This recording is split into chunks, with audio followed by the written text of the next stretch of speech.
We all carry a picture of ourselves in our minds. This picture, or self-image, shapes the way we act, think, and feel. If you see yourself as confident, you behave with confidence. If you see yourself as shy or unlucky, you act in ways that make this image real.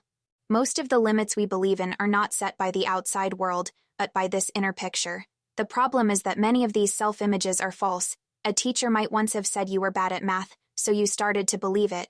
A friend might have laughed at your writing, so you decided you weren't a good writer. These beliefs are like invisible chains. They come from the past, but they hold us in the present. The good news is that you can change them. We are all hypnotized by our beliefs. Hypnosis is not only something done on stage with swinging watches, it happens every day in quiet ways.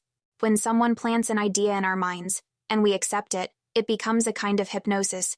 If the belief is negative, it can trap us. If the belief is positive, it can lift us. The way to break free from negative hypnosis is to think rationally.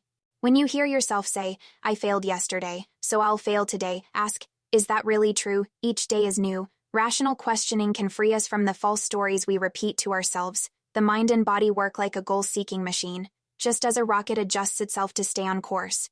Our nervous system adjusts itself toward success when given clear goals. This is the core idea of Psycho-Cybernetics. If you picture success, your mind begins to guide you toward it. Imagination is the key. Your brain cannot always tell the difference between a real experience and a vividly imagined one. That is why athletes often rehearse in their minds. A pianist who practices mentally can improve almost as much as one who sits at the instrument. Imagination is rehearsal for reality. Creativity also follows this pattern. You cannot force creativity by straining. First, you gather facts and think carefully. Then you let go. Your mind works best when you relax and allow it to make connections on its own. This is why ideas often come in the shower, during a walk, or just as you are falling asleep. Thomas Edison used naps to unlock creative solutions. When he woke, the answer was often there. The same is true for happiness. Happiness is not something you wait for in the future. It is not found in wealth, marriage, or success. Happiness is something you practice daily by focusing on the positive and letting go of irritation. Edison, after losing a laboratory to fire, chose not to despair but to rebuild with energy, to build a successful personality.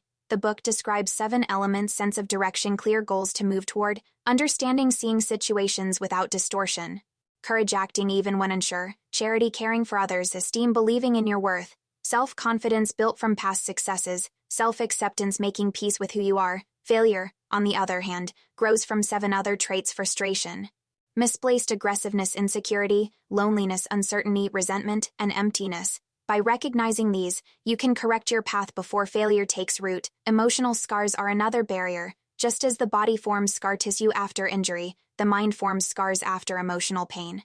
These scars protect us but also trap us. They make us defensive, fearful, or closed off. The cure is forgiveness. Forgiveness cuts away the scar and allows healing. When you forgive, you not only let go of anger but also free yourself to live openly again. With scars removed, your true personality emerges. You stop over-monitoring yourself, and creativity flows more easily. Peace of mind is possible even in a noisy, demanding world. The book suggests 2 techniques. First, stop reacting automatically to every bell around you. Not every phone call must be answered immediately. Not every demand must pull you away from calm. Start by pausing before reacting. Second, create a quiet room in your imagination.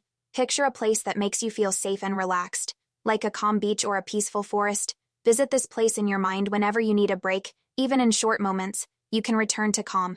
The heart of Psycho-Cybernetics is this: you are not stuck with the picture you now carry of yourself. You can edit it, reshape it, and rebuild it.